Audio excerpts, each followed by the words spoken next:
Hello, my name is Craig, and I'm here to welcome you to Florida.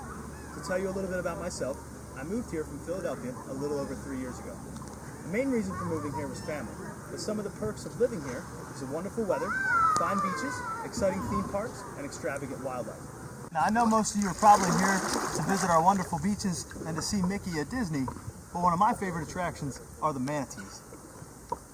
Did you know manatees may join polar bears as one of the first iconic victims of extinction due to climate change? Over the last 2 decades, the manatee population has doubled in size to about 6,600, which is an increase of 50%.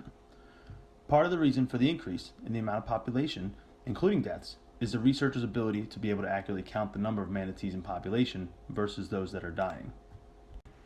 While having the population increase by 50% is a very positive thing, the alarming issue is the 13% increase in the amount of manatee deaths from 2016 to 2017. In 2016, there were a recorded 472 deaths compared to 538 the following year in 2017. It took 20 years to increase the entire population by 50%, but only 1 year to increase the deaths by 13%. If that trend was followed, it would only take about 7 years to successfully double the amount of deaths from last year.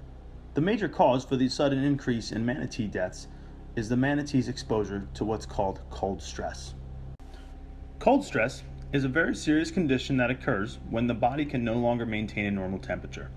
The result can be serious cold-related illnesses and injuries, permanent tissue damage, or death. A cold environment forces the body to work harder to maintain its temperature as it draws heat from the body. During the winter months, manatees search for warmer waters to avoid cold stress. Some places where they may find warmer waters are around power plants, natural springs, and thermal basins. Natural springs provide the warmest water for manatees. However, only 17.5% of the manatee population is able to make it to a natural spring. The greatest chance for cold stress comes to the manatees who rely on power plants for warmth, which makes up about 48.5% of the population. That means almost half of the manatee population cannot find warm enough temperatures to survive without being exposed to cold stress. Another cause for the increase in manatee deaths is our interactions as humans with their habitat. It is common to see large scars on their backs caused by the propellers of boats that invade their environment.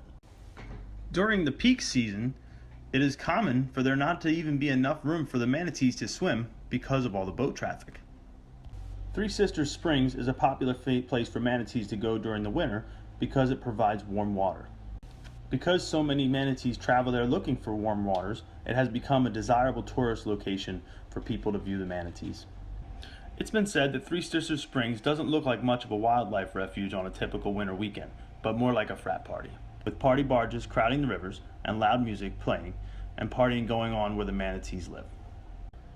It's common to look into the water and see cases of beer cans, and candy wrappers all throughout their habitat. The first way we as humans can contribute to protecting the manatees is to be able to track and count them more accurately. Recently, researchers have been able to locate the DNA of manatees in water even if they are not present.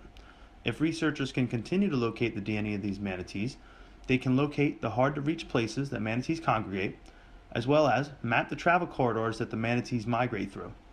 Continued research of manatee DNA locations could help researchers direct the manatees to warmer areas of water and help us reroute boat traffic to avoid collisions with the wildlife. But until the scientists are finished with their research, here are some things we can do as tourists visiting the manatees' home. The first thing we can do is just simply throw our trash in a can or in a bag instead of into their habitat. If it seems like the rivers might be a little crowded, it might be best for the manatees if you came back and visited another day. And if you do get a chance to travel through their habitat, try not to get too close to the manatees. If you see them near your boat, turn the engine off until they are safely away from the bottom of the boat. And lastly, as Grandma used to say, treat them as you wish to be treated.